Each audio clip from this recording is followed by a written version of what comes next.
తెలుగు రాష్ట్రాల్లో అతిపెద్ద lift manufacturer lifts ట్రై.com dealership కూడా ఇవ్వబడును. Welcome to Suman TV. Rythu Bharosa జనవరి 26వ తేదీ నుంచి రైతుల ఖాతాల్లో పడబోతున్నాయి డబ్బులు. టెన్షన్ పోయింది. 89,000 కోట్లు ఇచ్చింది ప్రభుత్వం. అయితే కొత్తగా పాస్బుక్లు వచ్చిన వాళ్ళ పరిస్థితి ఏంది? చాలామందికి ఈ డౌట్ ఉంది.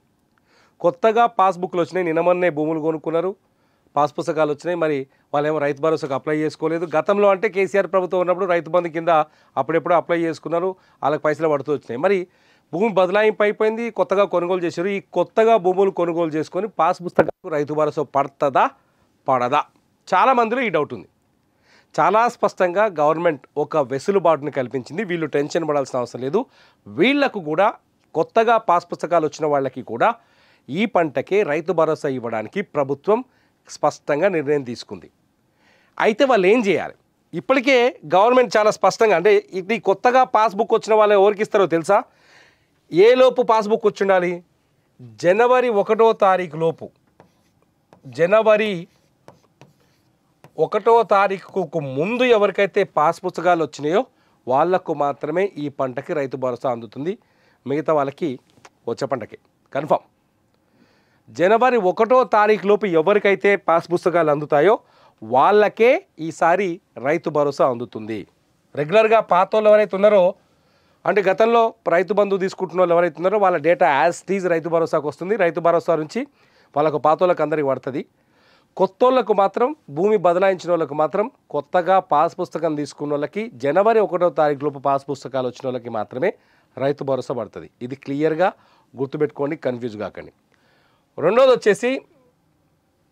వచ్చేసి ఏంటంటే పోడు భూములు. ఈసారి ప్రభుత్వం పోడు భూములు ఉన్న రైతులకు కూడా, గిరిజన ప్రాంతాల్లో, అటవీ ప్రాంతాల్లో చాలామంది రైతులు పోడు భూములు ఉన్నాయి, వాళ్ళు పోడు భూములు సాగు చేసుకుంటున్నారు. వాళ్ళకి కూడా పెట్టుబడి ఆర్థిక సాయాన్ని అందించాలని ప్రభుత్వం నిర్ణయించింది.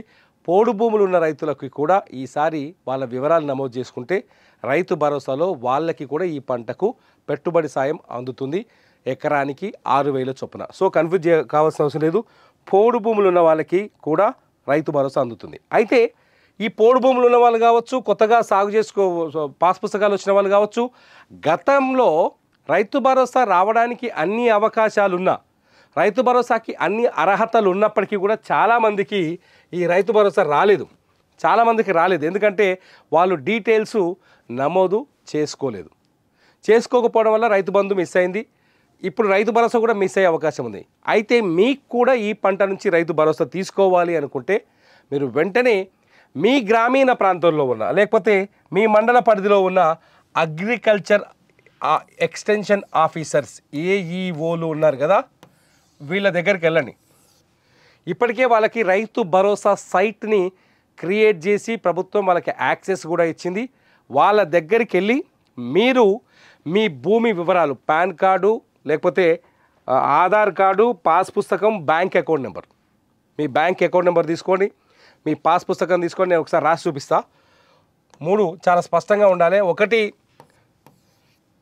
పాస్ పుస్తకం, పాస్బుక్ తీసుకోండి. రెండోది వచ్చేసి ఆధార్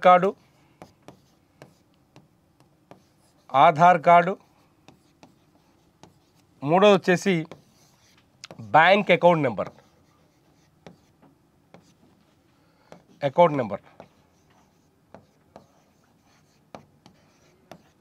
బ్యాంక్ అకౌంట్ నెంబర్, మీ పాస్ పుస్తకం, Aadhaar card, bank account number తీసుకొని పోతే అగ్రికల్చర్ ఆఫీసర్లు కొత్తగా, అంటే జనవరి కొత్త పాస్ పుస్తకదారులు అయినా సరే, గతంలో వివరాలు నమోదు చేసుకునే వాళ్ళు అయినా సరే, ఈ 3 తీసుకొని వెళ్తే రైతు భరోసా సైట్లో మీ వివరాలను నమోదు చేస్తారు. ఈ పంటకే మీకు రైతు భరోసా అందించే ప్రయత్నం చేస్తారు.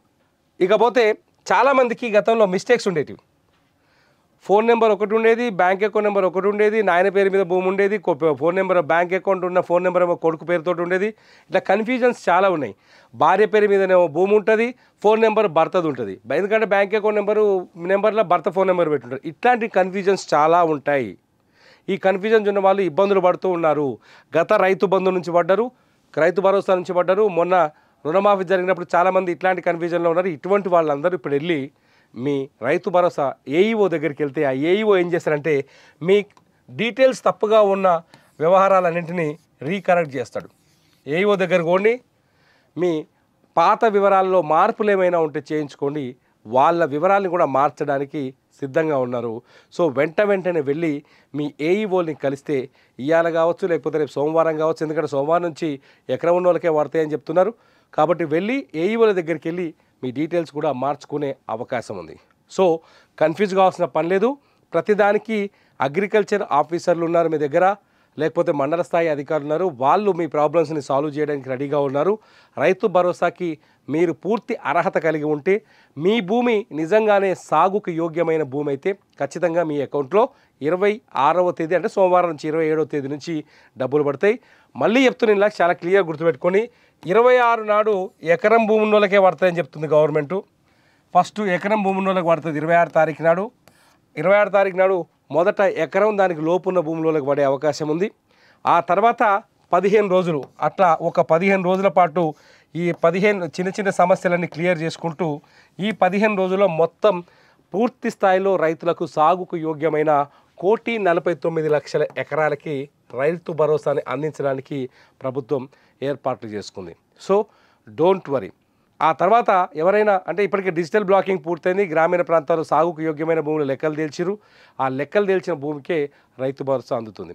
సో మీకేమైనా రైతు భరోసా పైన సందేహాలు కానీ మీ సమస్యలు ఏమైనా ఉంటే ఖచ్చితంగా ఈ వీడియో కింద కామెంట్ చేయండి.